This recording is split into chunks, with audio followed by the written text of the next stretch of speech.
Hello everybody, welcome back to the Unbeatable Energy drumming channel. I'm Steve Rivers and this is now the third video in my djembe accompaniment series. So this is forming a playlist where I'm looking at classic, generic 4/4 djembe accompaniments that pop up in all the different rhythm arrangements that you have. So what I'm going to look at today is this classic bass accompaniment video. Sorry, it's been an early start today, guys. Let's start that again. This is a classic bass djembe accompaniment that you hear in lots of arrangements. So this is what it is. Here we go.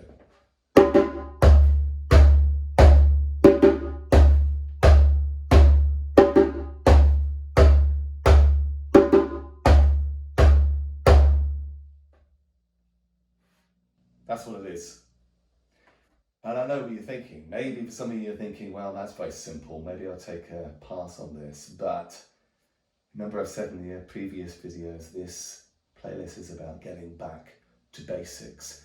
It's not just about learning something that you can't do. You could look at this video and you could probably easily play this. What I'm inviting you to do is to take something as simple as that and stay with it, and stay with it, and stay with it, and play it, and get your accuracy. For some of you, maybe some of you just starting to start, this is a good one to start with, but there are actually inherent in it some little things for you to be mindful of when you're playing it. So you maybe hear this accompaniment being played against a passport rhythm. It supports a passport rhythm like a djembe popular rhythm, like ga, gara, gidi, ga, gara, because that rhythm is basically creating a pulse, as in often the kensenidi, or the kenkani as we call it, that's often just keeping a straight pulse. And this one is also doing a similar thing. They're just stabilizing and keeping everything together, and they're keeping everything together while you have other things which are more syncopated, where you might have the sangbang and the dundumba playing kind of offbeat syncopation. You've got other djembe accompaniments, perhaps like the one I did previously, the swing accompaniment, where you might have this against it. So we're going to just do it for a while. I'm just going to play this together, and I'm going to put a click track. Yes, my main click track. And I am really going to make sure that when I play this, I don't want to hear that. And if I do hear it, I know I'm going to be slightly shifting. And this is what the challenge is, to be able to play this and I don't hear that.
Not bad. Occasionally I could hear it, but it's such a great thing to do. This is not a human being. When you drum with human beings, no one really knows. It's perhaps a way of us appreciating the incredible things which are going on when we're actually drumming with another human being person, which cannot be replicated by a machine. Touch wood, ever, yeah? Touch wood. But it also tells you how good it is to be able to, if you want to really get your accuracy, how useful a machine is. A machine will not adapt to what you're playing. And human beings, we adapt to each other without us even realizing that we're doing it. We don't know, but we are. When you take one rhythm and you play it against another one, which is a different rhythm, and we lock together, that is a process of mutual adaptation which is taking place there. Excuse me. Hay fever. Are you getting it at the minute? I am. So that's what's going on between these things. When you have it live format, that's what's happening in jazz. You know, the most talented musicians, there is this mutual sort of connection, this link and this adaptation which human beings are making. And you won't do that because this doesn't know what I'm doing. It's not even thinking it's just a machine. It is just, I am putting in 95 beats per minute and that's exactly what it's giving me. And I have to stay with that. And for me, that's a lesson. I could have a pedal and play that, but then I'm also thinking to myself that there is a human being playing that pedal. I think I'm going to have to just cut this, have a good cough, and then come back. Bear with me. Hello there, I'm back. Right, had a good cough. So, that's what it is. That's why something as simple as that is a really, really good thing to do. There's not much to it, is it? It's just simply tone, bass, bass, bass, tone, bass, bass, bass. So now, for the people who perhaps you're maybe at the beginner stage, you can do this rhythm, but it's important for us to understand those tones there and to us to understand really where they are with the beat.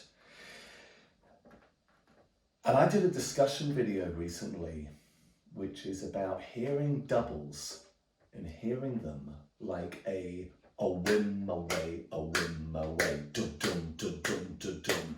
This is another example of understanding these doubles and how they fit against the pulse. Because what doesn't, for a lot of us, come quite so naturally is instead of having before, like that, and maybe if we are doing it in the right coordination with the lead hand first, and I have here, let me just show you what we're trying to avoid.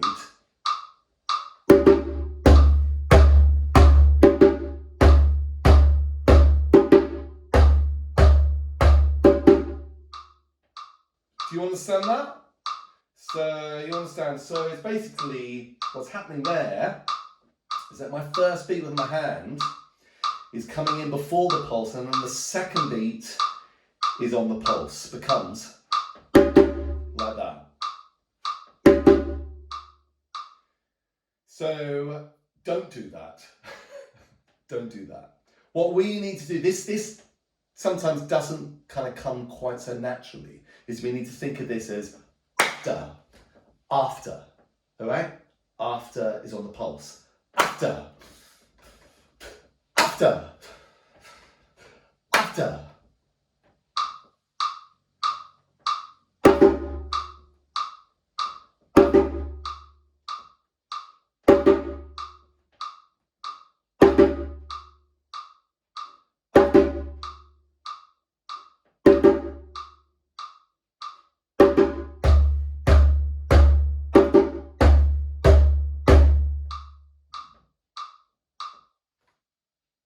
Okay? Really important. Really sort of see if you can sort of be mindful of that. I suppose the thing is with a click track is you probably might need to just double check and really just sort of, you know, see if you can get your hearing to sort of hear that the click is in the right place on that. So that's all it is to it. Now, if you want to put in a variation, you can put in a variation. This is one that I've put in here. Let me just think about how it goes. It's going to go like this. It's going to go.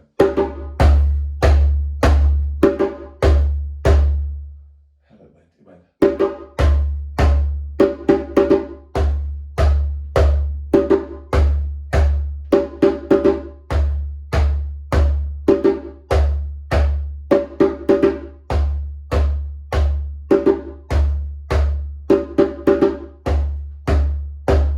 There's another one there. Gada, boom, boom, da da gada, boom, boom, boom, gada, boom, boom, gada, gada, boom, boom, boom. Another one is bada, booga ba bada, boom, bada, booga ba bada. That's what it is, yeah. So let's get this one. Now, we're going to have a left here. We're going to do that. So you've got like that. So it adds a little bit of interest to it.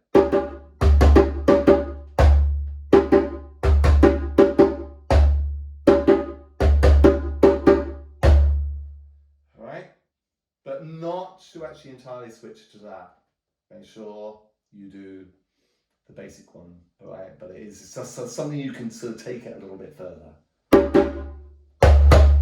You got that there, and that's coming straight after there. Like that.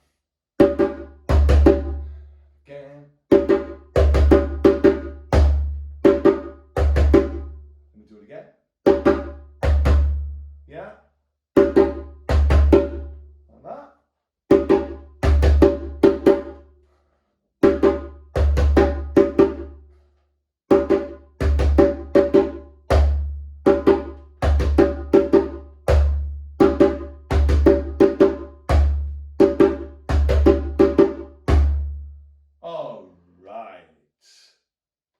Here's the click again.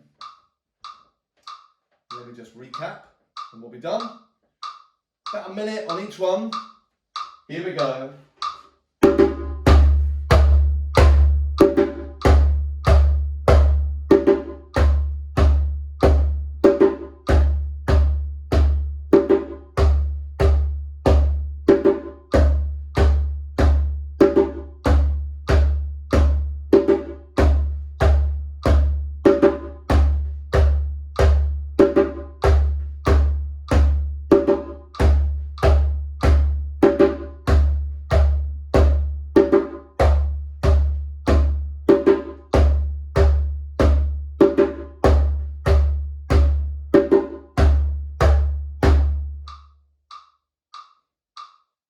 If you want to bring in the variation, you got da da ga ga da gum gum gum.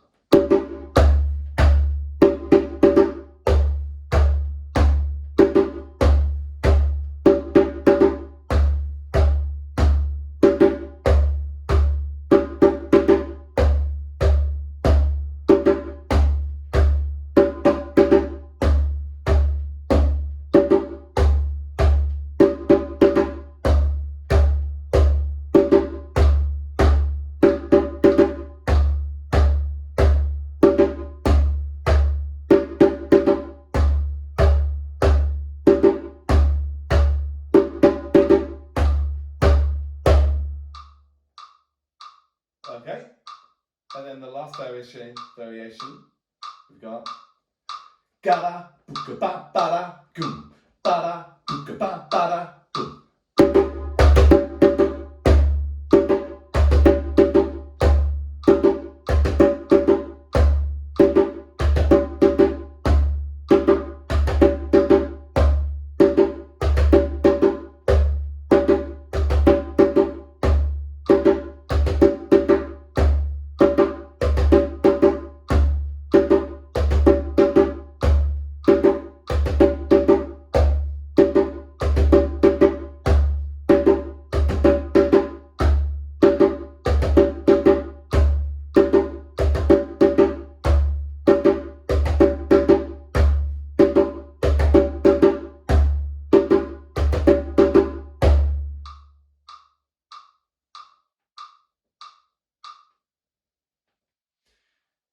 There you go.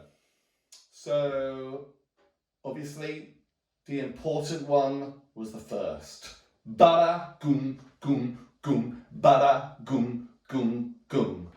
Precision, accuracy, yes. Use an electronic click track and MIDI there.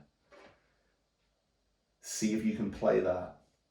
And you cannot hear that click track because your beats are so bang on with that accuracy. Yes, it's where it's at. When you see some of those really, really experienced people when they're playing super, the absolutely, the 10,000 hours. Silly term, but you know what I mean, the absolute top professionals. What you actually really see with them is this absolute precision. It's not just kind of the timing, but there's also a kind of precision of form. They are only moving what really needs to move. Yeah?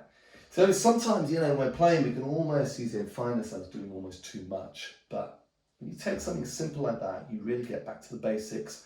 You can work not just only on your mental stamina, your physical stamina, but also just that sense of form, trying to refine things, keep things really simple. So there you go. End of this video. If you are still with me, brilliant.